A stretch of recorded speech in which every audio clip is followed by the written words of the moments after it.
Mimi Goodman. And I'm Aaron Matte. Welcome to our listeners and viewers around the country and around the world.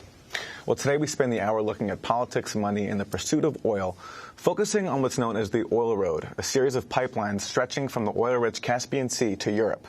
Key nations along the route include Azerbaijan, Georgia, and Turkey. The oil giant BP operates the main pipeline. The oil-rich dictatorship of Azerbaijan is about to hold elections amidst a major decline in the country's record on human rights and freedom of expression. Located between Iran and Russia and lining the Caspian Sea, Azerbaijan is a vital energy supplier to Europe and a transit route for U.S. troops in Afghanistan. Critics say this has led Western powers to turn a blind eye to abuses since President Ilham Aliyev first came to power in 2003, following the death of his father, the former president. Ilham Aliyev amended the constitution to remove term limits in 2009. On Wednesday, he's set to win his third term in office amidst opposition claims of fraud and intimidation. A spokesperson for his re-election campaign predicted an easy victory. People do want in Azerbaijan. They would like to have a good life, good salary, prosperity, and we have in Azerbaijan. We have prosperity, we have very high dynamic of development, and it means that the people should support the person who organized this policy. In the past year and a half, Human Rights Watch has documented Azerbaijan's arrest of more than 140 high-ranking members of opposition political parties, government critics, and journalists. Its government has also taken a tough line on dissent in the oil drilling area of Baku. And it's this area that begins the book by one of our guests today, called The Oil Road, Journeys from the Caspian Sea to the City of London. In it, co-author James Marriott cites a business think tank that describes how in Azerbaijan, quote, oil projects sidestep many potential administrative pitfalls and delays. Environmental and labor laws, for example, can prove elastic. The book goes on to examine oil companies and their collusion with governments along the oil road from the Caspian to Europe and its impact on the people, ecology, and politics of the regions it passes through. Well, James Marriott joins us now in our studio here in New York, a member of the London-based Arts, Human Rights, and Environmental Justice Organization Platform, as well as Anna Galkina, who also joins us. Both James and Anna will be speaking tomorrow as part of a panel here in New York called Carbon Democracies, Politics, Money, and the Pursuit of Oil. Also with us is Timothy Mitchell, who will be part of that program, author of the book, Carbon Democracy, Political Power in the Age of Oil. His previous books include Colonizing Egypt and Rule of Experts. Professor Mitchell teaches, he is a political theorist, historian, professor, and chair of Columbia University's Department of Middle Eastern, South Asian, and African Studies. We welcome you all to Democracy Now! James Marriott, let's begin with you. Take us to Azerbaijan, a country most people in the United States hardly know about, let alone where it is. Why it is so significant in terms of global oil pipeline politics? It's very significant because, on the one hand, it holds a significant chunk of the world's oil market, about 1%, which doesn't sound very much, but it does swing the price in many ways. And on the other hand, it's a state on the western side of the Caspian Sea that plays the dominant position for the West's or Western oil companies and Western governments' intervention into the Caspian region. It's the most secure, as it were, bridgehead for the West in the Caspian region. Place it exactly for us there. It's almost a middle way between the top and the bottom of the Caspian Sea on the western coast of the Caspian. Its offshore area stretches over to the Turkmen offshore area, and its western edge runs onto Georgia, and the northern edge is Russia, and southern edge is Iran. Now, the route is very treacherous. It goes through mountainous regions. It cuts through aquifers.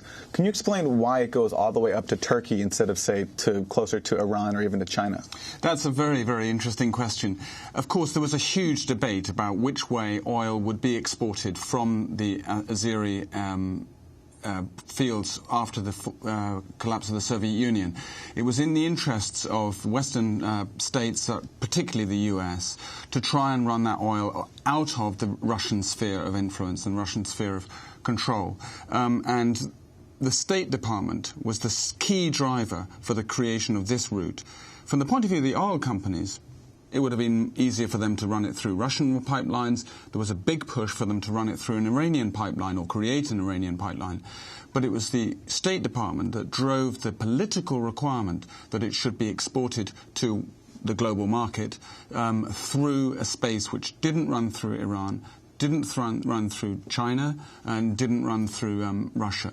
And they drove the idea that this should be pushed. It wasn't actually in the interests of the oil companies, particularly in the first instance. Now, the Caspian Sea is a very significant area for the United States. It doesn't have the largest marine base there. That's right. That's correct. I mean, I think what's interesting is that when it was being developed in the early 90s, when it was being pushed in the early 90s in political spheres, it was talked about as being a huge new space of oil and gas production on the scale of Saudi or whatever. Actually, in reality, the amount of oil and gas in the Caspian and the immediate shore is nothing like that. But part of the reason why it was pushed at that scale, I think, was because it was part of a wider geopolitical intent from the US and the Western powers to, in a sense, roll back the developments and territorial acquisitions that had been made by Russia in the 18th century. And why is pipeline so important? Talk about the politics and laws around pipelines. Pipelines are very often used as a significant geopolitical tool like this one. The route that we take, myself and Mika Minio, writing a book for Platform, which is out of the general activity and research of our work over the last 10, 15 years, goes not only through the pipeline in the Caucasus, in Azerbaijan, Georgia and Turkey, but also through another pipeline which runs from Italy through Austria to Germany and takes oil from near Trieste to a set of oil terminals and refineries in southern Germany, Austria and the Czech Republic. That earlier pipeline, built in the 1960s, was also a geopolitical project. It was part of the structure for the West, of NATO, to create an energy supply system which would, in a sense, mirror and be a rival to the energy supply systems that were being created in what is now known as the former Eastern Europe. Russia and the Soviet Union was pushing very hard for oil production to be driven to those states from Siberia, and what was happening in the West was a parallel pipeline. In both those cases, it was created really as a political tool more than primarily a commercial tool. Political to? The Western powers in this instance, both in Europe and in the Caucasus. We're going to break. When we come back, pipelines have their own laws. They are like countries unto themselves. We'll talk about pipelines from Azerbaijan to, well, right here in the United States.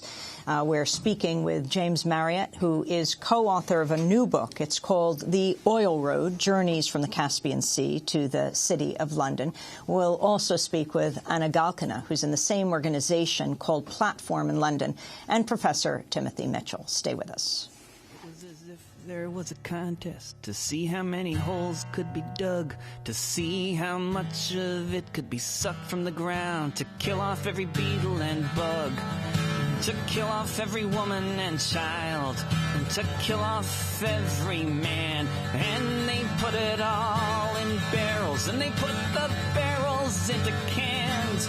That's how it was at the end of the age of oil.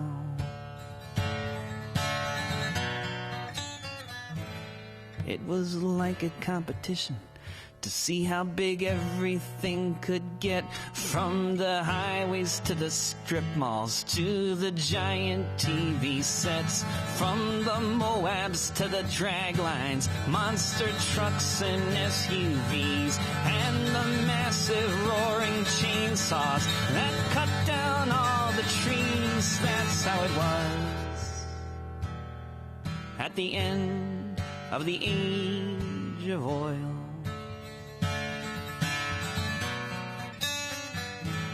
It was like they were trying to see how many garbage dumps they could fill, how many... Age of Oil by David Rovics. Here on Democracy Now!, democracynow.org, The War and Peace Report. I'm Amy Goodman with Aaron Mate. Our guests are Professor Timothy Mitchell of Columbia University, author of the book Carbon Democracy. It's subtitled Political Power in the Age of Oil. James Marriott is with us. He co-wrote the book The Oil Road, Journeys from the Caspian Sea to the City of London. And Anna Galkina is also with us with the group, as is James Platform, based in London. Aaron? Yes, so Anna, I wanted to ask you, so the oil giant BP plays a huge role. They operate this pipeline. Can you talk about their history in Azerbaijan?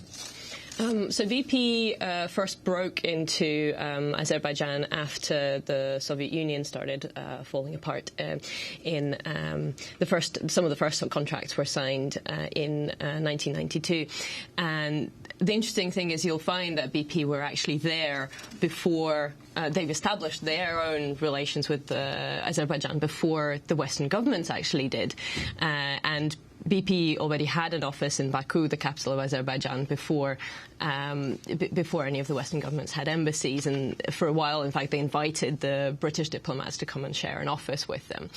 And then what BP did, they recruited the British state to work on their behalf to help them break into this new territory and sign lucrative contracts.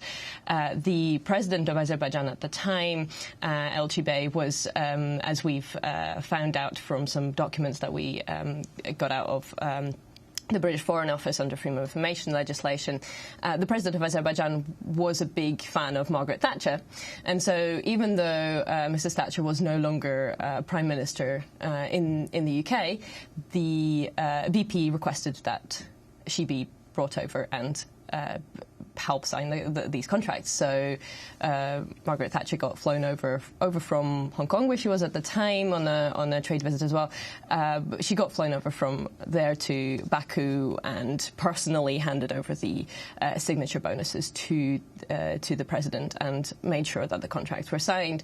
So this is part of a pattern that we see around the world where British as well as American and other Western governments act on behalf of their oil companies to break into new territories, to sign contracts that will sign away various different countries' oil for their profit. I mean, BP, British Petroleum, has quite a sordid history. Didn't the U.S. And recent declassified CIA documents prove this? Overthrow the first democratically elected leader of Iran in 1953, Mossadegh, on behalf of BP, British Petroleum, as it was known then. Or Anglo-American Oil, I think it was called then. Absolutely, this is a really long history, but also we need to remember that now BP is more than just a British company. It is almost as much an American company as it is a British one, and in fact, more of BP's shares are listed on the American market than on the British one.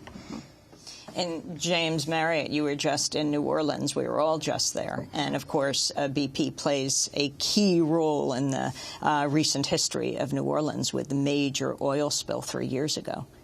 That's right. That's right. I mean, of course, they're still held in the court of public opinion. They should be judged as to whether or not their responsibility for the spill has really been taken into account. I think our strong feeling would be that a judgment about the risk that was about the impact of whether or not the production was being done safely was made in the highest level of BP. Now, we could discuss about the specific individuals such as Byron Grote or John Brown or Tony Hayward. They took a judgment. The CEO of BP up until 2005 and then CEO after that.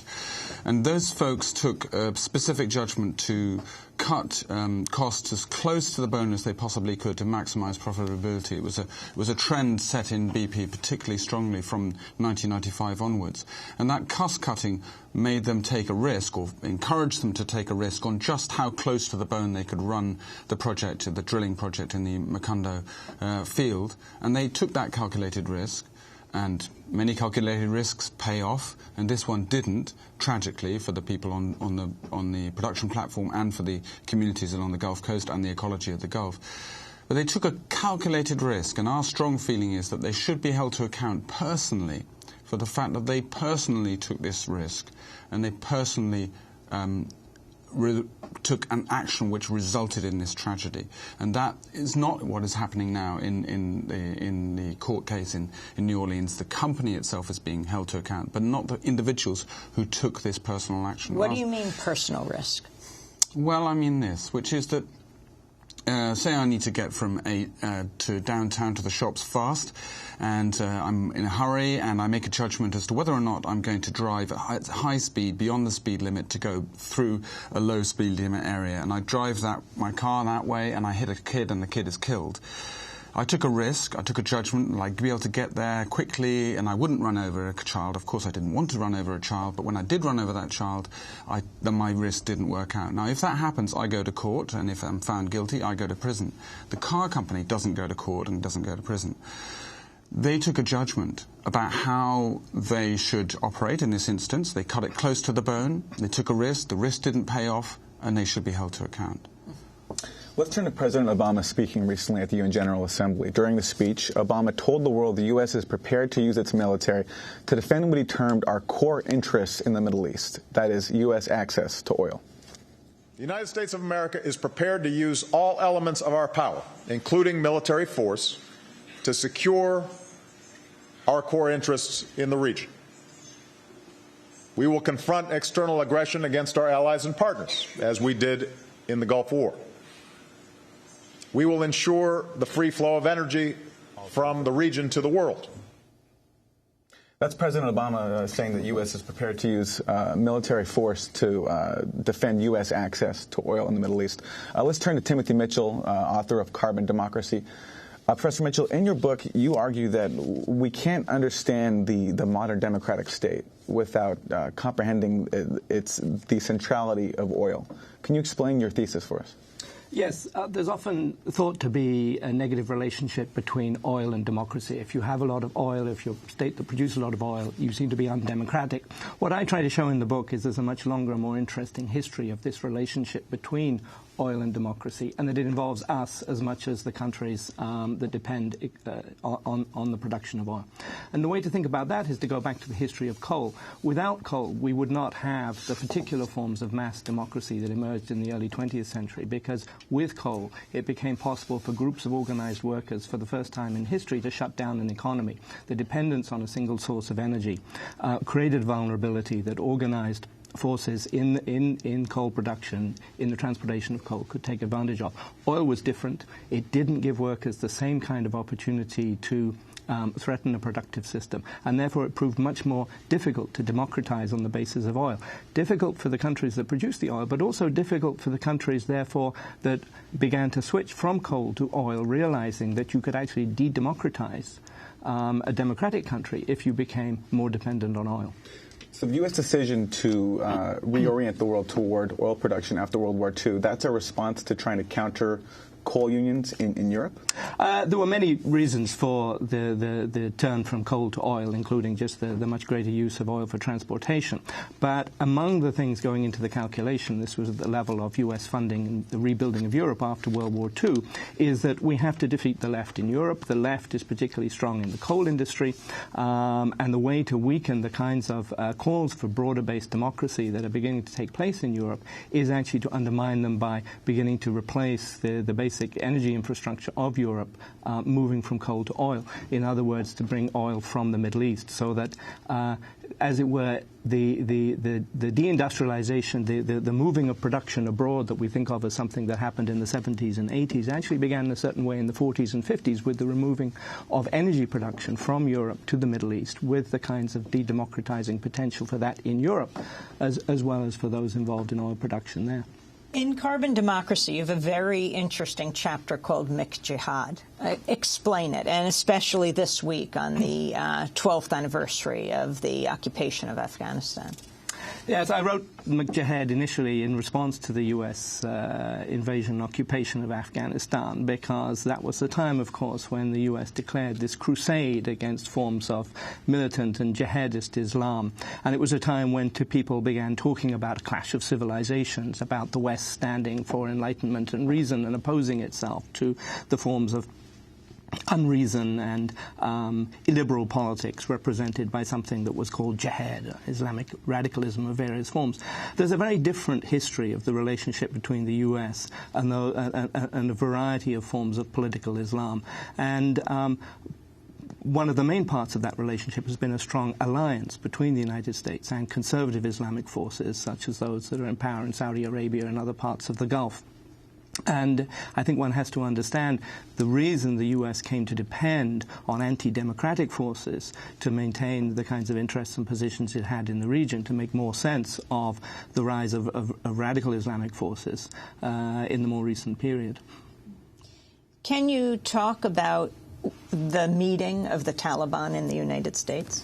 Yes. Before the attacks of 9/11, when the Taliban had first come to power in Afghanistan in the previous decade, the U.S. was very interested in the possibility of working with them. At that time, they were interested in the possibility of negotiating routes for pipelines. We were talking about earlier the pipelines from the Caspian, the Central Asian region, and interested in that. And they saw the Taliban as someone they could work with. In fact, they made the explicit reference in the State Department meetings when the Taliban visited Washington, met with Ronald Reagan. They came to Texas. They came to Texas and met with the Bushes. Met with the Bushes there and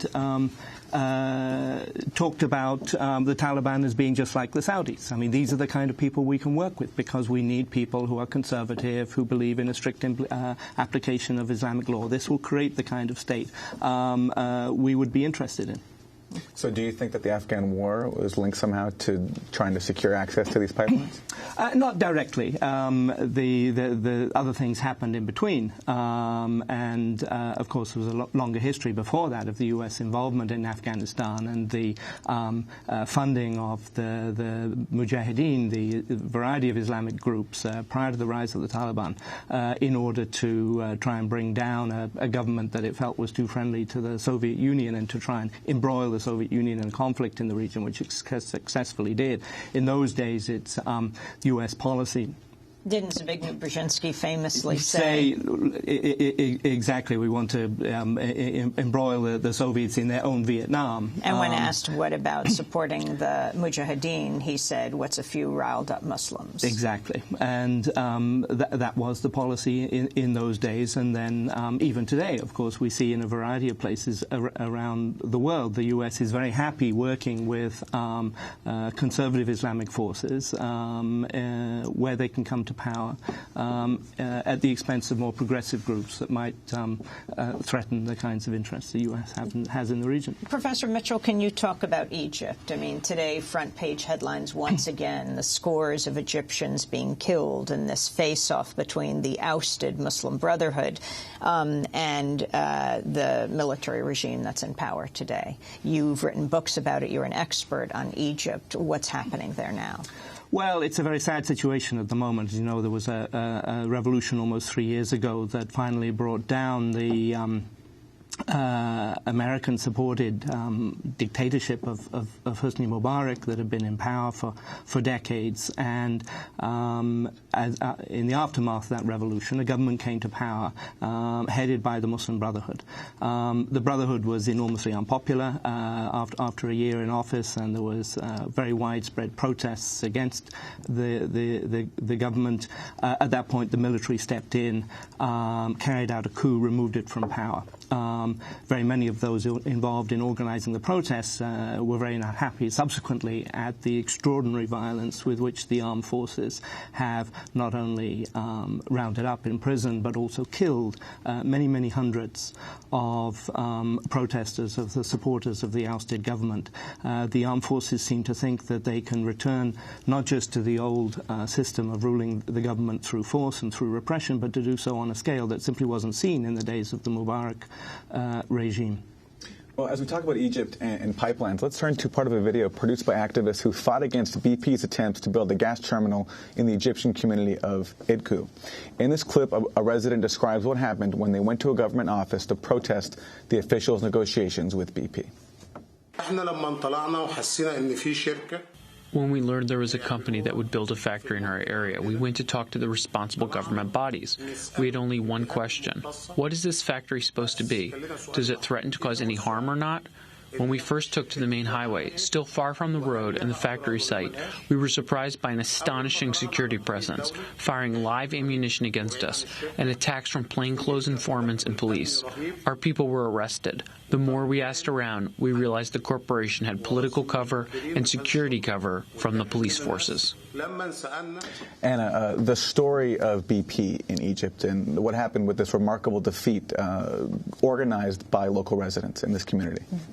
So BP wanted to build a gas plant to process the gas that they're going to extract offshore, just off the coast there in Egypt. And the community in Idku had already experienced environmental devastation connected to fossil fuels because the company BG had already had a presence. And so the community in Idku understood that they weren't going to get all these wonderful promises that BP came in with, and they realised that they didn't want another gas plant on their doorstep. And so what they did was they organised, they went and occupied the space where BP was going to construct. They showed up at government offices like we just heard. They broke into offices, they protested, they wrote to various officials and so on. And by doing this, they stalled construction for 6 months, for a year and a half. Eventually, BP realised that they weren't going to be able to construct there. They weren't going to be able to make money by constructing their plant there.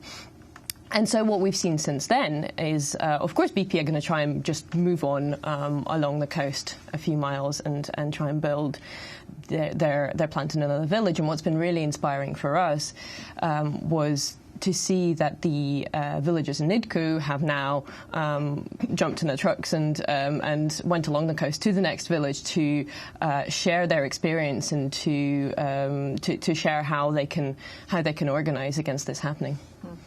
And how does that play into overall Egypt politics and U.S.-Western relation? You know, there's this joke going around, Professor Mitchell, which is a very sad joke about Iraq, a little boy saying to his father, "What's our oil doing under their sand?" But can you talk about the U.S. in relation to Egypt as well as Iraq and other countries? Well, in general, the revolutionary period over the last 2-3 years in Egypt has seen a remarkable development in terms of the kinds of community organizing that Anna was just talking about, at the level of workplaces, at the level of villages and towns, people beginning to protest and demand improvements to quality of life, to working conditions, to terms of employment, waves of strikes that are actually a strike movement that goes back to before the revolution, and that was one of the most powerful aspects of the wave of democratic action in the country over the last several years. The new military government in power is shutting down strikes, even though a quite progressive member of the Labour movement was put in charge of Labour policy by the government, he immediately declared a moratorium on strikes.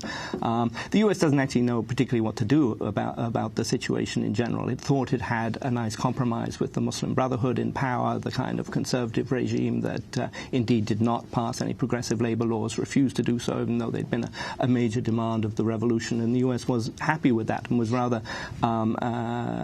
uncertain about the moves the military has taken, which don't seem to be producing any new kind of political order, but in fact sort of leading to deterioration that if it continues the way it is, will mean Egypt is in the situation that Syria is in, with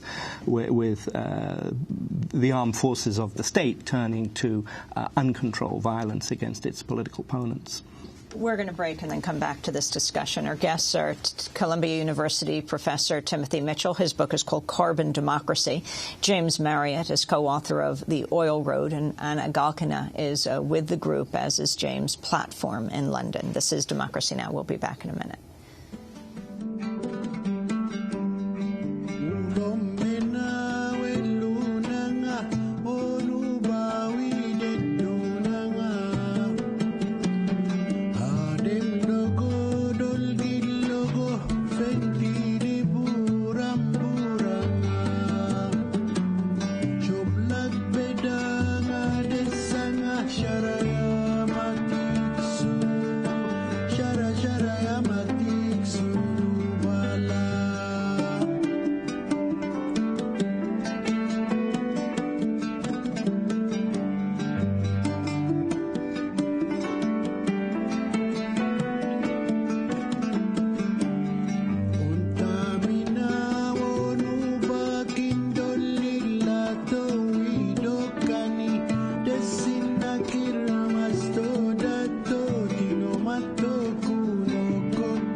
Music by Hamza Al-Din here on Democracy Now!, democracynow.org, The War and Peace Report. It's the 12th anniversary of the occupation of Afghanistan. There's major protests and killings in Egypt right now.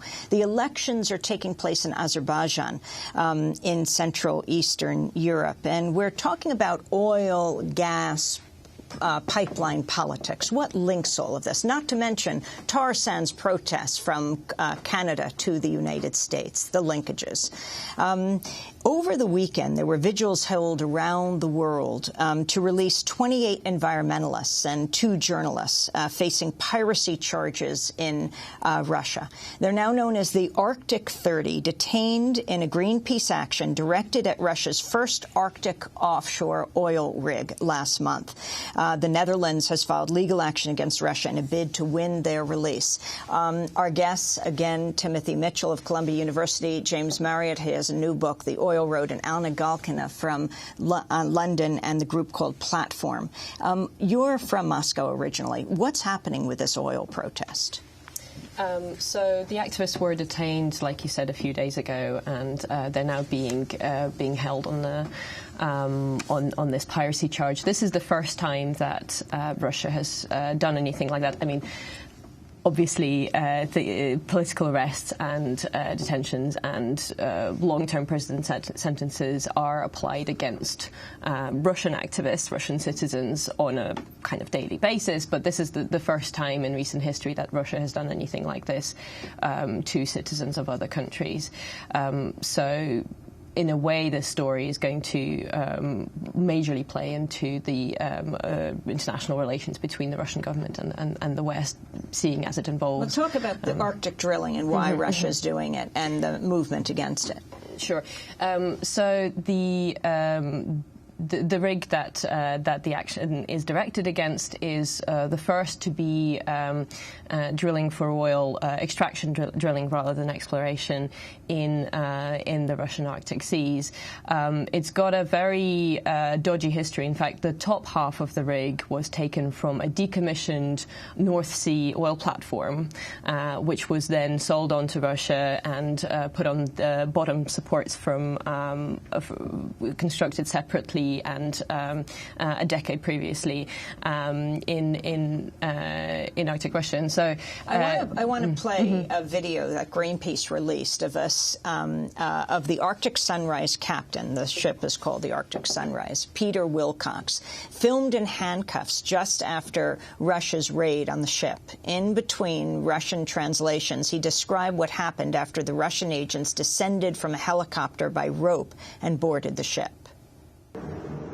They just pushed everybody into the mess. That's the room where we eat. Они всех затолкали в столовую. And left me on the bridge. Петра оставили на мостике. And after a while, they let people go to their cabins. So the Russian journalist filmed him while this Greenpeace activist, captain of the Arctic Sunrise, was in handcuffs. Anna. That's right, yeah. And the significance of what's happening to them being charged with piracy. The significance of this is that the Russian government is trying to make this about an attack by the West on Russian sovereignty. You've seen a trend of this with the Russian government in the past couple of years. Since the huge pro-democracy movement last year, the Russian government has been trying to paint any kind of dissent as much as it can as something done by foreign agents. That is literally the words that they use. And so, in a way, the action by these Greenpeace activists is something that is pretty easy for them to paint as this is the West coming to impinge upon our sovereignty, impinge upon our oil. But what we need to understand is that this is not simply Russia being autocratic. This is also the Russian government being run by 2 oil companies, Gazprom and Rosneft, whose boards and whose senior management are intricately connected to the very top of the Russian government and to power structures such as the FSB, used to be KGB. James Marriott, I wanted to ask you, you're with the group Platform. You've been studying and protesting oil companies for a long time. Do you believe, first of all, in working with oil companies on projects and making deals, as some environmental groups do? And what's your take on what do you think people need to know about these large companies that control such important resources? Well, the answer to the first question is no, we don't. That's quite simple. We work very closely with the communities who are impacted by oil and gas developments. Occasionally we work with labour unions who are in the oil industry itself. Our job is to try and highlight the social, environmental and democratic risks and human rights risks of oil and gas production globally. The key thing we have to understand about, I think, also about these structures is the way in which they interact with not only with the provision of energy, but crucially with the wider set of concerns. Timothy's book is brilliant at looking at the relationship between oil production and democratic development, or de-democratization, as you carefully put it, in the 20th century. There's also the obvious issue of the way in which these structures drive forward climate change. Essentially, an oil company is set up to do one thing, which is to generate a return on capital. The companies such as BP or Shell wouldn't really be in oil production if it wasn't generating cash, return on cash. If otherwise they'd make their money out of spaghetti. The point is that they do these projects to generate a key return on capital, and oil can provide that. But in the process of doing so, they drive carbon from the lithosphere, from underneath the ground, into the atmosphere. In a sense, they help create a conveyor belt, moving carbon from beneath the geology into the atmosphere, which of course drives forward climate change. So the thing that people need to understand is that we need to shift radically beyond these structures. We need to find another way of energy provision which doesn't drive forward climate change, and also at the same time, ideally, would be a structure of energy provision which develops democracy, develops and assists human rights, doesn't impact on local environments in the way that these structures do. Timothy Mitchell, what do you mean by carbon democracy? To understand democracy, you've got to understand how throughout the last 100, 150 years, both in industrialized countries and in other parts of the world, what democracy is, whether democracy has been possible, has been intricately related to forms of energy production, coal in the coal age, oil and other energy systems today. And that in developing, in engineering forms of supply of energy, countries are making themselves more or less vulnerable to forms of democratic demand, democratic claim, extraordinarily vulnerable in the first half of the 20th century, which is why one saw the rise of forms of mass democracy based on forms of basic social welfare to people, and less democratic in the second half of the 20th century, as both oil and other energy producers and their governments have found ways to insulate the energy supply system from the forms of political action that it used to be much more vulnerable to. So that now the battles are waged by Greenpeace activists in the Arctic coast off Alaska, or over the Keystone Pipeline and the project to extend it across the United States. And these are the sites not just about energy and climate change, but also about the forms of democratic politics we're going to have. Are we going to have a form of democratic politics in which we can take on board the concerns about climate collapse, for example, or not?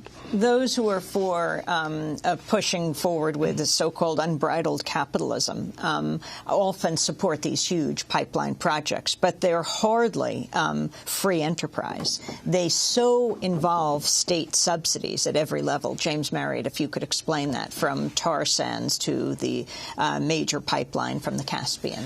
That's absolutely true. I mean, when there was a key interview, an interesting interview between the CEO of BP and the Financial Times, in which he famously said, we can't build this pipeline without free public money. Free public money.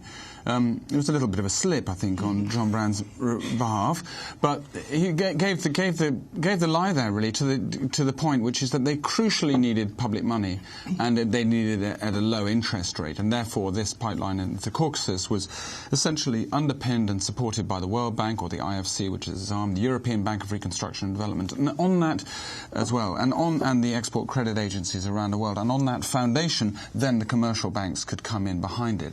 Without that public money, it wouldn't have been possible to construct it on anything like the terms that the companies wanted to do, as I say, to generate return on their own capital. And we see that pattern repeated again and again. At the moment, there is a push to create, and there is a political and financial construction of another pipeline running through this area, a gas pipeline, which would take Azeri gas through Azerbaijan, Georgia, Turkey, through Greece and Albania into Italy, and then would feed into the European gas grid. It's what we call the Euro-Caspian mega pipeline. It's a set of 3 different pipelines. But interestingly enough, at the AGM of the European Bank of Reconstruction in Istanbul, once again, the key driver behind this, a guy called Al Cook, who's from BP in Azerbaijan, said, we need public money for this. We cannot do this without public money. Of course, he's making a pitch, but he's very true, which is that this has to be underpinned by money from the public coffers, not only because it's just dollars, but crucially it's state-backed dollars, that the states, in these instances, export credit agencies or of Italy, Germany and so on, will come in and support an infrastructure project in the event of there being a problem, such as we've seen throughout the history of the 20th century, where populations push for their own democratic control, and you get a process of what is being called nationalization. We just have 1 minute to go. What most surprised you in researching the oil road? The thing that most surprised me was the way in which the same substance, this crude oil, which is the same substance that passes through a pipeline in the Caucasus and through a pipeline in Western Europe, it has a completely different impact on the populations that it passes through, because in the Caucasus it's a securitized corridor, it's a militarized corridor. In Italy and Austria and Germany, it's not in the same way anything like that, and therefore its impact, the same material, its impact on the people who live alongside it is utterly different. And we in the West are so blind to the impact that it has in that first part of its transit. We have to leave it there. I want to thank you all for being with us. James Marriott is co-author of a new book. It's called The Oil Road. Journeys from the Caspian Sea to the City of London. Carbon Democracy is Timothy Mitchell's book. And Anna Galkina is with the group Platform, along with James Marriott. That does it for our show. We'll link to the book. We are showing a chapter of the book, Democracy Now!, produced by Mike Burke, Renee Felsar, Mate Nermin Sheikh, Steve Martinez, and Malcolm Hani Masood, Rabbi Karen, Dina Guzder, Amy Littlefield. I'm Amy Goodman with Aaron Mate. Thanks so much for joining us.